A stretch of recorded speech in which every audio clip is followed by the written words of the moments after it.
I am so fired up right now. I just created a TikTok. I just made a TikTok on my dating app series, because I'm dabbling in all these dating apps, trying to figure out what the fuck is going on in the current dating climate crisis in America. And I made a whole ass TikTok, as my kids say. I love whole ass. Anyway, I made a bunch of notes here because as soon as the video was uploading, I had like 30 more thoughts that I wanted to share. Let me read my notes. Don't leave it hanging. Go watch the other TikTok where I talk about how to treat these men like as if you're a man, okay? If you start treating them like you're a man, you're gonna win on these apps, or at least win whatever the best case scenario will be. When a guy ghosts, doesn't respond in a timely manner, doesn't behave properly, says something that's like red flaggy, don't leave it hanging.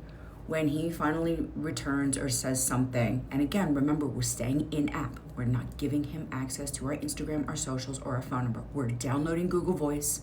We're using, my name is Pamela Capetta, but my middle name is Joan. So I would be like, I'm Pamela Joan. That would be my name. Like, I would never, don't give them your last name. Don't give them your LinkedIn. Leave them no way to find. Again, we're going to behave just like men. But don't leave it hanging. When a guy shows you who he is, you know what they say, when someone shows you who they are, believe them the first time. When he does that, you respond with, I'm no longer interested. I have a corporate sales background, and let me tell you what my corporate sales background teaches you. ABC. Always be closing, whether you're closing up or whether you're closing down. What I mean by this, let me give you an example of closing up.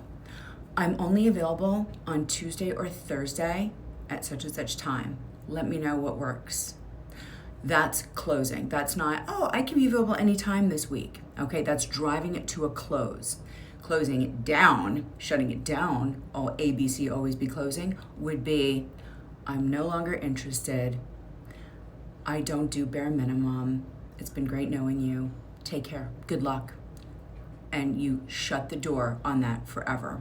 I also made a TikTok earlier this week about this is the season, the dating season, or the fall holiday season of ghosts of boyfriends past, when they all start coming back around to see how badly they screwed up, and to see, just to take a temperature if they still have a chance with you.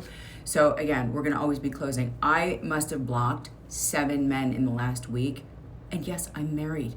These were high school guys. These were guys that I dated in college. Okay, these are guys that are supposed to be just friends. I blocked like 7 of them in at least the last 10 days. Swear to God. So if it's happening to me, a married woman, certainly it's happening to you guys. Okay, ABC, always be closing. Drive everything to a close so they know exactly where they stand. And I want you to have a standard for yourself. What is the life that you want?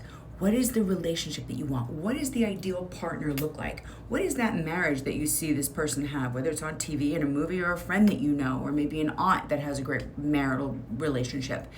And that is the standard that I want you holding yourself to, okay? I'm not just a mom to my daughters and my daughter's boyfriend, my lovely son, Aiden. I'm so excited. I didn't have a boy, so I'm excited. My daughter has this boyfriend for 5 years whom I basically raised, and I'm so excited for that. But I'm a mom to all of you guys.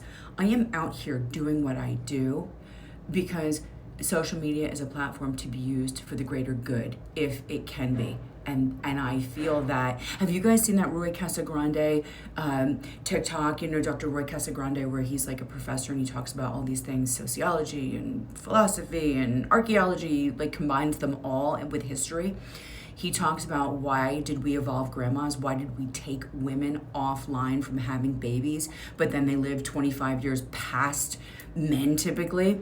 And the reason that we evolved grandmas was because of wisdom.